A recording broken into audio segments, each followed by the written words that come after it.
the Honorable Darrin S. Sharif.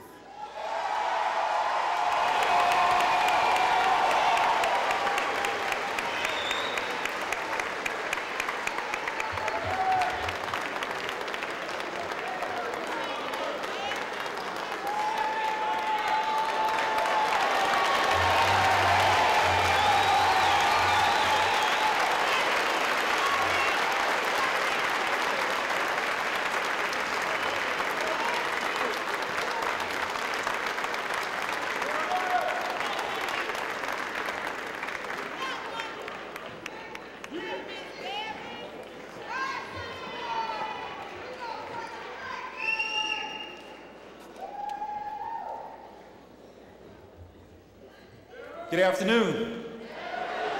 Good afternoon. I have to be honest with you. Every single day for over a year, I dreamt about being right in this spot. Right before this great audience in this magnificent facility to be your representative in the Central Ward. And Central Ward residents, thank you for giving me that opportunity.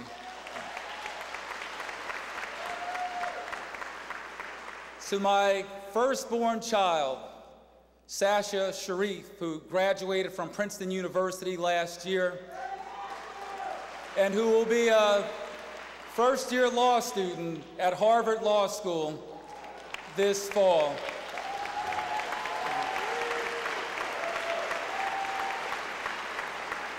To my only son, Darrin Sharif, who is a major in finance and economics, going into his third year at Northeastern University. And to my baby, Nadia, or Nods as I call her, who's on track to outperform both of them, thank you very much. I love you more than you can ever know.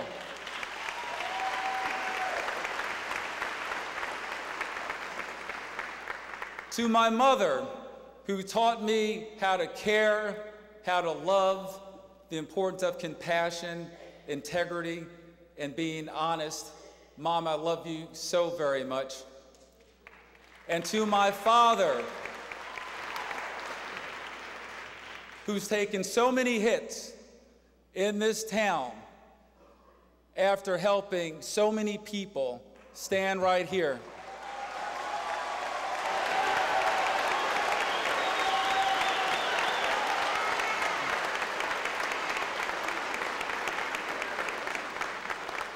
And in this campaign, contrary to the conventional wisdom and popular thought, I went to him and I said, Dad, I have decided to seek office in the Central Ward.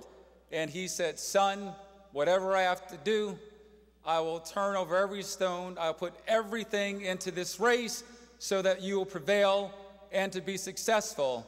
And for everybody who promised to ruin him and the people who are close to me, elections have consequences. I'm here right now.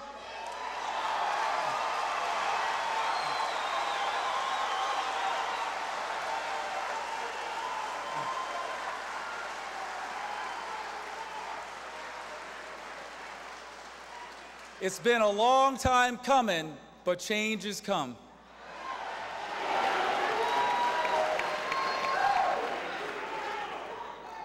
And as my council colleague, Donald Payne said, we had an election, politics are over, but it's important for everybody in this room to understand the politics that got me here today.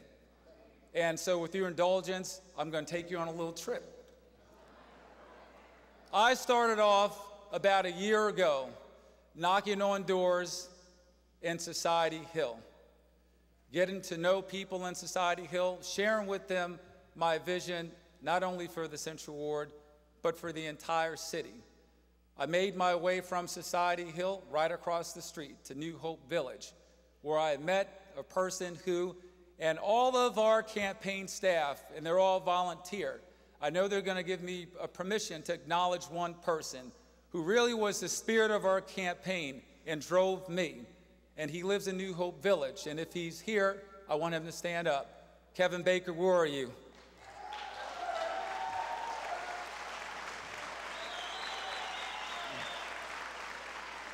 So from New Hope Village, I went to Garden Spires. From Garden Spires, I went to Oscar Miles. And from Oscar Miles, I went to Pilgrim Baptist and to Faith Court, to Martha Court. And for all those places, residents said this to me. They said, Darrin, the status quo is unacceptable and it's unsustainable. And we need you to go to City Hall to change it. And I vowed that every single day would be a march to go to City Hall to change the status quo. But the march to City Hall wasn't an easy march. All of the powers that be, some of you are here today, used all of your resources, all of your money to try to crush me.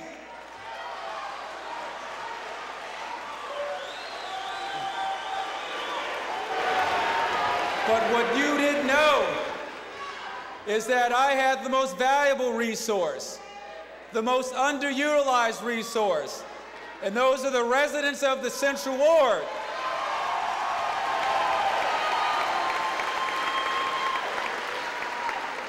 But not only did I have the residents of the Central Ward, I had the residents of the South Ward.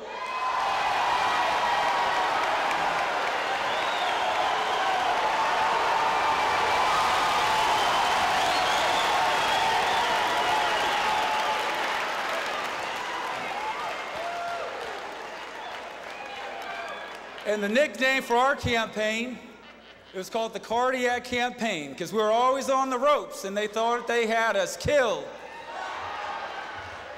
So the first election, May the 11th, I never forget this. I was on my way to the studio. They said, Darrin, come on, we want you to come and be a part of the post-election activities.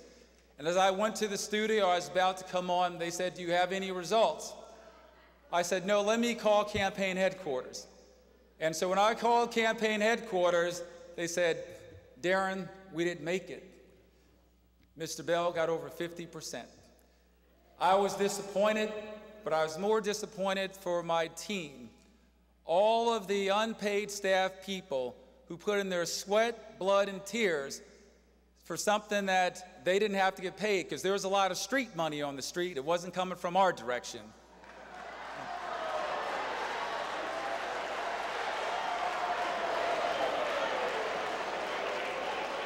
But as I got on the stage and they mic'd me up and they had the intro, they flashed some figures on the screen.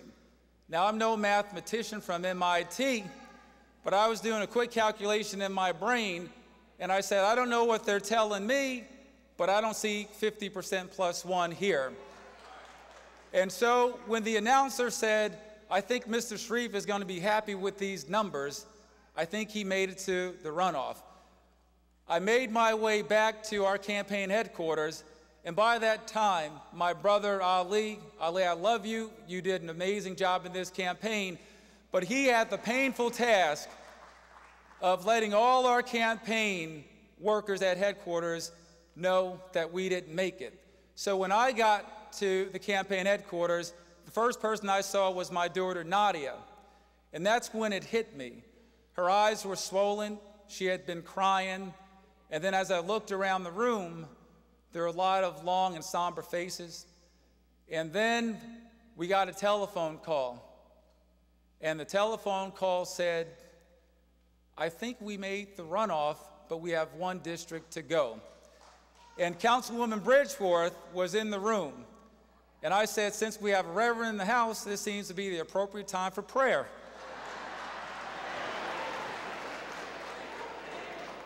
So we formed a prayer circle, and she gave the most unbelievable prayer. And then I walked downstairs, and I was walking up Springfield Avenue. 10 minutes later, somebody ran out, and they said, we made the runoff.